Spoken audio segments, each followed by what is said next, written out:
उत्तर नेपाळच्या काही भागात महापुरानं हाहाकार. पूरस्थितीमुळे 16 जणांचा मृत्यू झाल्याची माहिती. 1000हून अधिक लोक बेपत्ता तर 100 पेक्षा जास्त भारतीय नॉट रिचेबल.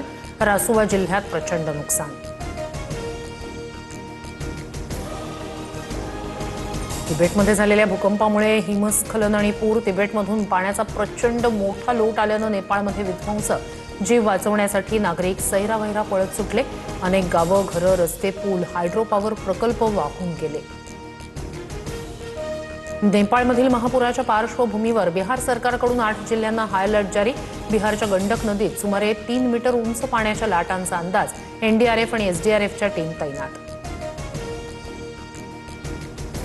पंतप्रधान मोदींची नेपाळचे पंतप्रधान बालेन शहा यांच्यासोबत फोनवरून चर्चा. नेपाळमधील पूरस्थितीच्या पार्श्वभूमीवर भारतीय हवाई दल मदत मोहिमेसाठी सज्ज. आयएफचे C-17 विमान मध्यरात्री उड्डाण करणार. मदत आणि बचाव साहित्य नेपाळला पाठवलं जाणार. एमपीएससी औषध निरीक्षक पेपरफुटी प्रकरणात मोठी कारवाई. 3 अधिकारी आणि क्लास चालकासह 6 जण अटकेत. प्रेम प्रकरणामुळे एमपीएससीच्या पेपर फुटीचं बिंग फुटलं. वडिलांनी मुलीसाठी पेपर फोडला. मुलीनं पेपर प्रियकराला दिला. मात्र प्रियकरानं मित्राला पेपर दिल्यानं झालेल्या वादानंतर प्रकरण उघडकीस. प्रेयसी ऋतुजा पाटीलला अद्याप अटक नाही. प्रियकर गौरवसह ऋतुजाचे वडील ताब्यात. रोहित पवार काही दिवसात राहुल गांधींची भेट घेणार. पुण्यातील आदिवासी विद्यार्थी आंदोलनात सहभागी होण्याचं निमंत्रण देणार. रोहित पवारांची काँग्रेससोबत जवळीक वाढल्याची चर्चा.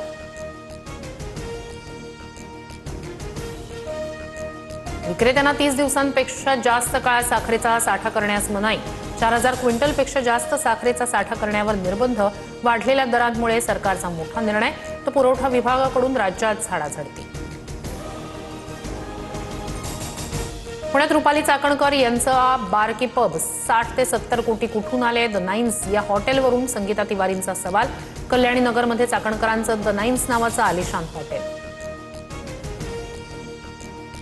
शिवाजी पार्क मैदानाची जबाबदारी मुंबई क्रिकेट संघटनेकडे देण्याबाबत ठाकरेंच्या शिवसेनेत मतभेद. आदित्य ठाकरेंचा निर्णयाबाबत विरोध. तर पक्षातील आमदार आणि एमसीए कार्यकारिणीतील सदस्य मिलिंद नार्वेकर यांच्याकडून निर्णयाचं स्वागत.